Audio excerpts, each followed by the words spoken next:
Assalamualaikum warahmatullahi wabarakatuh.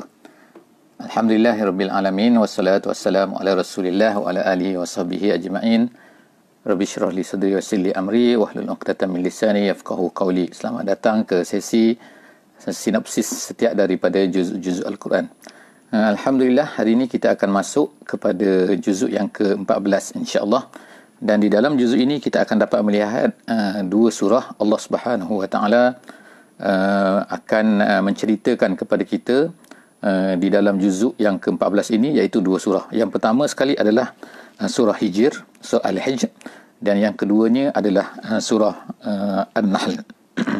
Jadi dua-dua surah ini telah merangkumkan, maknanya semua sekali juzuk yang ke-14 ni, juzuk yang ke-14 ni hanya terdapat dua surah saja, iaitu surah Al-Hijr dan juga surah An-Nahl.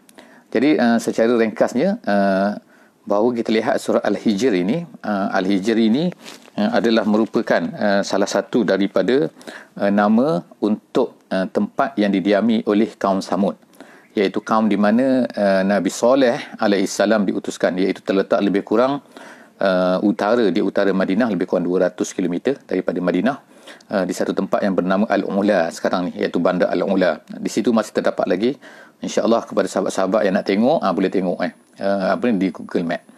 Jadi dalam surah ini, surah yang pertama sekali kita akan tengok insya-Allah surah Al-Hijr. Jadi surah Al-Hijr ini ulama-ulama tafsir menyebutkan bahawa ianya berpusing-pusing, iaitu merangkumkan satu poin utama yang Allah Subhanahu Wa Taala nak beritahu kepada kita, iaitu setelah daripada pemerhatian yang dibuat oleh para ulama tafsir, mengatakan bahawa ianya berkisar di sekitar hifzullah, iaitu penjagaan Allah Subhanahu Wa Taala. Jadi penjagaan Allah bagaimana? Surah ini dimulakan dengan Allah Subhanahu Wa Taala menyebutkan bahawa Allah Taala ini menjaga kitabnya, menjaga apa yang diturunkannya, wahyu yang diturunkan kepada Nabi kita, Nabi Muhammad sallallahu alaihi wasallam. Jadi satu perkara yang menarik ialah kerana surah ini turunnya ketika penyiasaan kepada Nabi. Ianya adalah Makkiyah, turunnya di Mekah, dan suasana semasa turunnya ayat ini adalah di mana Nabi Muhammad sallallahu alaihi wasallam sedang diseksa dengan dahsyatnya oleh orang-orang Quraisy.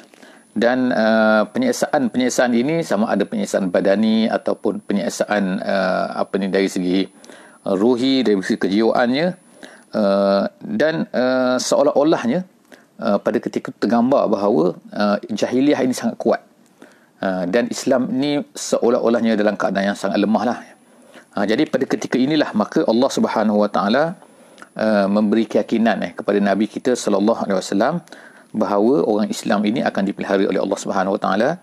Quran ini akan dipelihara oleh Allah Subhanahu Wa Taala. Inna nahnu nazzalna az-zikra wa inna lahu lahafizun. Jadi perkataan hifz itu, ya Allah Taala menjaga, Allah Taala yang menurunkan Quran ini, dia yang akan menjaganya. Jadi ini adalah satu kekuatan sebenarnya kepada orang-orang yang beriman. Kerana apa? Kerana apabila Allah Subhanahu Wa Taala yang menurunkan, maka Allah Taala akan menjaga. Allah Taala bukan hanya menjaga kitabnya saja, tetapi Allah Taala akan menjaga agama ini, Islam ini sehinggalah hari kiamat Jadi Allah Subhanahu Wa Taala menyebutkan banyak sebenarnya perkara-perkara masalah penjagaan ini di dalam surah ini, dalam surah Al-Hijr ini. Sebagai contohnya, Allah Subhanahu Wa Taala menjaga Quran, kemudian Allah Taala menjaga langit dan bumi daripada syaitan sebagaimana disebutkan dalam surah Al-Hijr ini. Kemudian Allah Taala menjaga bumi ini sehingga keseimbangannya berlaku. Kemudian Allah Taala menjaga rezeki, kemudian Allah Taala menjaga orang-orang mukmin daripada syaitan sebagaimana dalam ayat yang ke-42. Jadi begitulah banyak sebenarnya Allah Subhanahu Wa Taala menyebutkan tentang penjagaan macam-macam Allah Taala menjaga semua benda Jadi seterusnya Allah Subhanahu Wa Taala menceritakan selepas daripada itu pula tentang kisah, beberapa kisah yang ada dalam surah ini, iaitu yang pertamanya Allah Taala menyebutkan tentang kisah Nabi Adam dan juga Iblis, iaitu Allah Subhanahu Wa Taala menyebutkan bahawa Iblis ini akan mengacau anak Adam, tetapi Allah Subhanahu Wa Taala akan memelihara orang-orang yang beriman. Jangan takut, insya-Allah.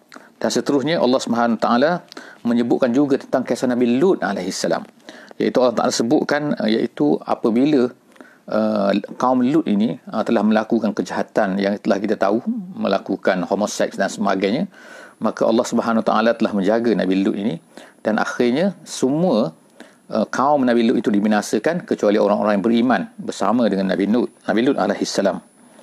Dan seterusnya ialah Allah Subhanahu Wa Taala juga menceritakan di dalam surah ini tentang Nabi Ibrahim alaihi salam.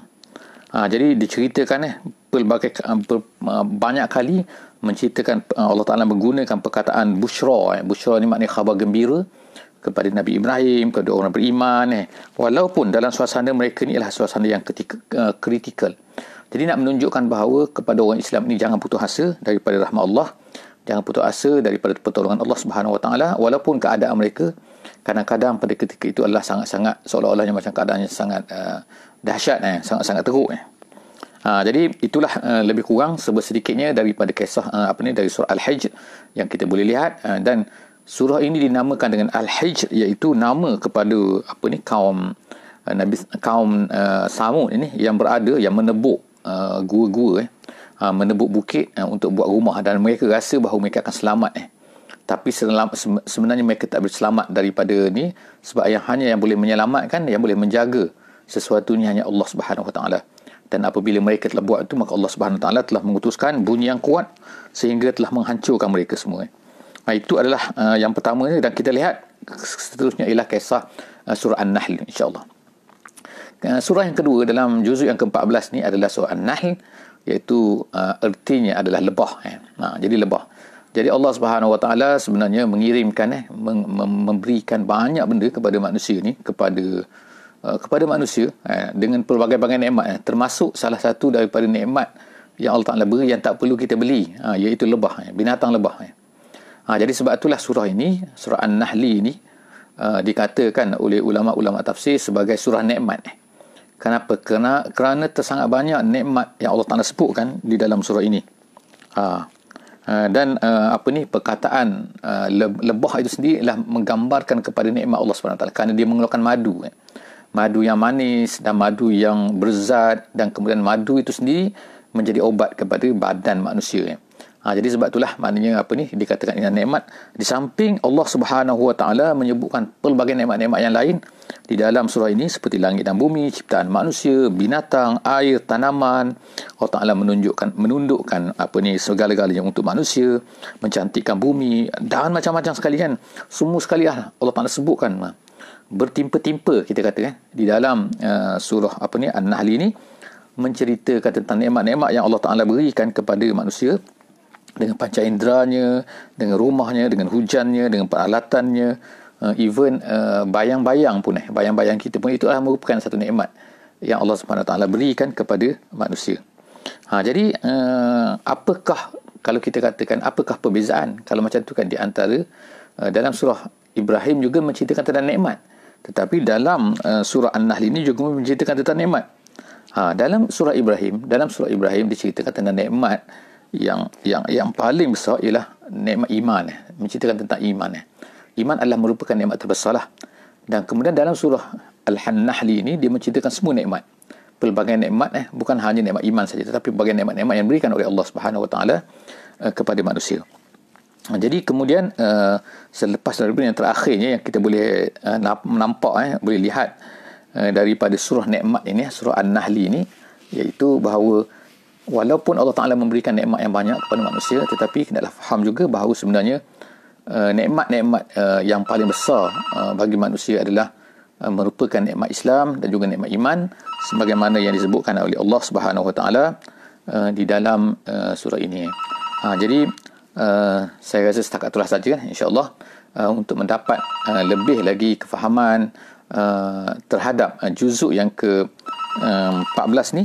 Maka cantiklah, maknanya kalau kita semua, sahabat-sahabat semua, boleh baca dan juga boleh mentadabbur surah ini, iaitu dua surah ini, iaitu surah An-Nahli dan juga surah Al-Hijr, insya-Allah.